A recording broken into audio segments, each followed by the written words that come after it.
The shark side of things, or the non-net fishing, has been fairly decent. There's been one or two hounds, there's been one or two duskies, a hammer or two here and there, and maybe also some flatfish. Anchovy oil to your bait, or a lot more blood and guts to those baits. Where we have tactics in place for such circumstances. There you go, buddy. Hit now! This is the Angler News SA podcast. I'm Vanessa Green.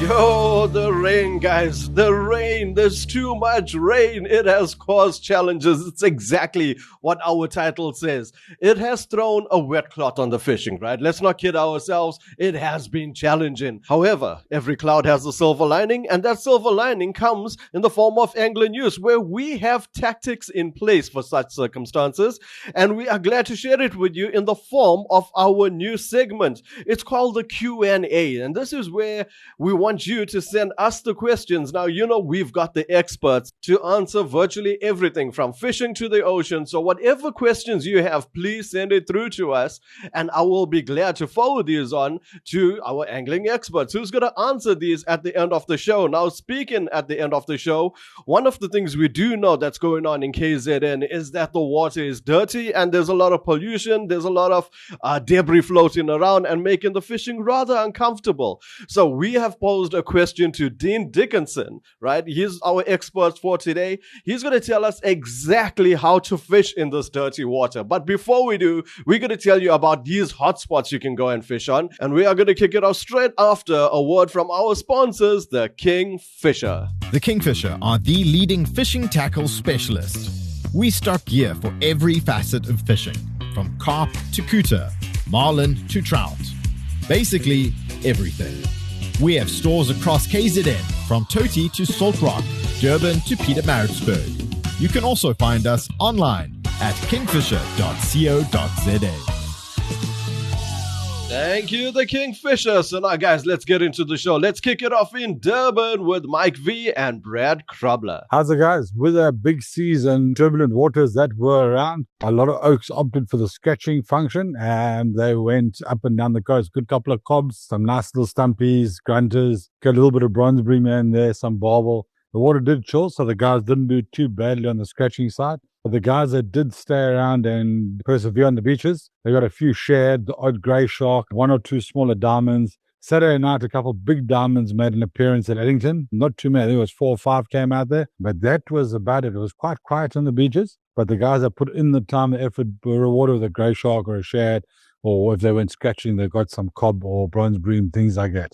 On the paddle ski and ski boat side, the guys that did launch, they did fairly well with snook. Quite a few snook around. So they didn't do too badly with that. I did hear 1 or 2 cooter, a tunny. So yeah, the guys were getting some nice fish on the ski boats. Guys doing the bottoms.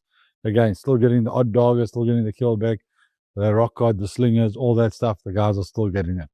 The bay was quite tight. Quite a few GTs on artificial. Some good sized GTs up to about 4 or 5 kilos. Quite a few springer were caught, mainly lost, but quite a few were caught. And the guys did well all round on the game fish side in the bay. Grunters, few nice sized grunters in the stand water guys fishing off the banks. And the boats, they also got a few, some snapper salmon, cob, things like that.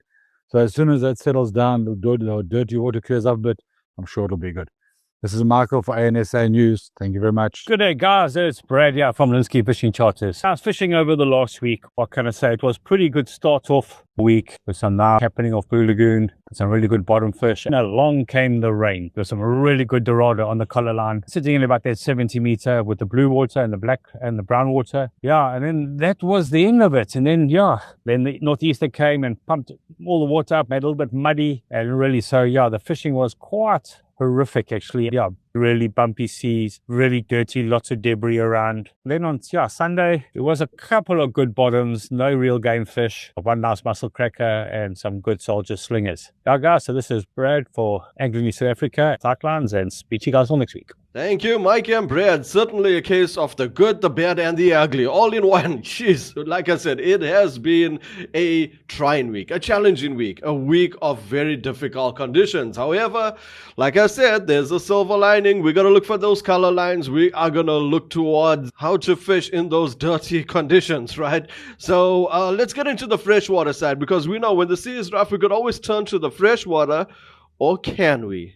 Hey there, guys. As much as I'm trying to stay excited for the fishing that is on its way, the rain keeps coming. And what else is to say that if you are in a position to get yourself equipped with some water wings, you will need them for a little bit longer after the near 100 mils of rain reported up in the Midlands in the past week. This will have had all the rivers flowing strongly. Most will be coloured up and not ideal for any of the dainty dry fly work which we aspire to. And that is if you can get on the river, where you will be limited where you can actually fish anyway. Guys, top tip here. If you are on the river, if you are hesitant in any way of crossing the stream, that is river, just don't. The swim might be fun, but losing and breaking gear isn't. There was only a single return from the Natal Fly Fishers Club river anglers over the last week, and the guy no doubt was fishing with a brick, yielded one fish, a wee fish that is, in the 5 to 7 inch or 13 to 18 centimeter bracket. With a report, river was full and in capitals, fast. With extreme flows, the bigger fish have no doubt drop down system and waiting it out. The upside of the rain is that water temperatures are dropping. So, guys, the rain is at least cooling things down. The NFFC stillwater anglers haven't fared very much better. Worse, in fact, if you go by fishing the returns, 3 returns and the dreaded El Blanco for all. Some dirty water out there, guys. And a note for those venturing out in the Midlands, the roads are apparently shot. Roadwork still on the go on the Camberg Road out of Rosetta, and the rain is not helping that very much at all. Still not a peep from the bass anglers. Both Albert Falls and Midmar are on the dead quiet. And after a blistering season to date, Sturfontein had a wee lull in the fishing over the last 10 days or so, perhaps no doubt from the seasonal change which can be felt. Guys, winter is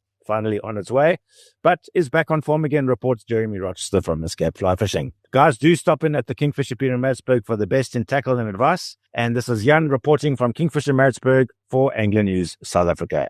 Well, that's not much better than our coast. Jeez, Jan, I was hoping for some good news, but you know what? It is what it is, and it's a good, honest report, and as we know, we cannot have Christmas every day. Now, let's jump back onto the coast. Let's talk about the North Coast, where, once again, it hasn't been great, guys. The weather hasn't played its part.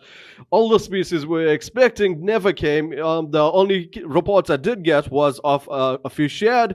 I had my friend Vino fishing out there, and he's got some shad and a lot of rockfish, and that's pretty much been the reports for the rest of the North Coast. Just scratching. You gotta be scratching species, right? And if you are fishing offshore, well, it has been challenging to go out. The sea conditions was rough, it was bumpy, it was rainy. So yeah, a lot of debris once again in the water throughout the North Coast as well. So it was a very difficult week up there. Now let's get into the South Coast, starting off from the areas of Warner Beach right up to Pennington with Ray Thompson. Okay, starting down south, Margate, Port Edward, that whole area down there. This weekend proved to be very successful with sand sharks, hammers, hound sharks, and a couple of blue rays that apparently came out off of splash. Guys, so there are definitely fish down there. The water clarity is a lot better than up north. Yeah, water definitely good down at Port Edward, Margate, as far as the clarity goes. Shepstone to Heberden, of course, we've had a lot of rain in that. The water is a little bit off color, but there were quite a few bream caught this weekend and quite a few cob, as well as some sandies at Stabell. So guys, this weekend definitely looked like there were fish in that area. Moving north, unfortunately, due to the heavy rains that we've had, that whole Rocky Bay all the way up to Umkomaas. Again, the water was reasonably clean. There were quite a few grey sharks, sandies, caught inedibles, in other words, in that area. There were not too many bronze bream caught at all. There were very few, actually. A few shad down at Rocky Bay, but other than that, it has been very quiet. Umkomaas all the way through to Warner's was pretty much unfishable this weekend due to the rivers coming down in flood. Very few fish, except for a few blacktail that I heard of. So yeah, unfortunately, guys, water up north, very dirty, very rough, off color. So South Coast, far South Coast is the place to be. Thank you, Ray. Wow, okay, right. So it's getting better. I'm feeling good. I'm starting to get a little bit excited again. I mean, it started off a bit, here and there. It went, really flat. And now it's right back. So, whoa, like you said, Lower South Coast is the place to be. And we are right there with Adam to give us the report of exactly what's been going on in that Lower South Coast area. Good day, Vinesh and fellow listeners. I hope everyone's had a good week. So fishing's been very mixed bag at the moment down on the lower south coast as most of our rivers have opened up. And obviously there's quite a lot of brown water that's been pushing out. Plus all this rain we've had this week. I don't know if it's going to do anything for the fishing fraternity down on the south coast. However, if it does start cleaning up and we get a nice color line, I am sure that the cob will come back on the bites and the guys on the ski boats will be rewarded. Now, I know the Oaks trying for rock and surf side, trying for shad, trying for bream have really not been rewarded in any way, shape or form. However, the shark side of things or the non-ed fishing has been fairly decent. There's been 1 or 2 hounds, there's been 1 or 2 duskies, a hammer or 2 here and there, and maybe also some flatfish, but definitely no fireworks at this stage. I think once this water does sort of clear up a bit and we get a little bit more of that ginger beer color, which we know that cob really love, I think things will then start heating up again and maybe rock and surf fishing might start picking up. The guys, however, last week on the ski boats did actually get some decent fish. There was a couple of tuna around and there was a nice bunch of kingies. So it hasn't really been, like I said, fireworks finish. However, I do think once things settle a bit, things will switch back on again. It is the south coast after all, and we know that fishing is always exceptionally good down here. However, we have also got the paddock bass fishing comp coming up soon, so we will be touching on that in our next week's podcast. But otherwise, guys, stay safe, tight lines, and let's see those catches. Adam Lyon, you absolute legend. I knew I could count on you to let me smile this weekend. Oh, yes, that's certainly a place to be again. That purple patch seems to continue. There is still fish out there. Now, like Adam was saying, the water is dirty, and I did promise you a tip from the expert, which was our Q&A, our question for the week, right?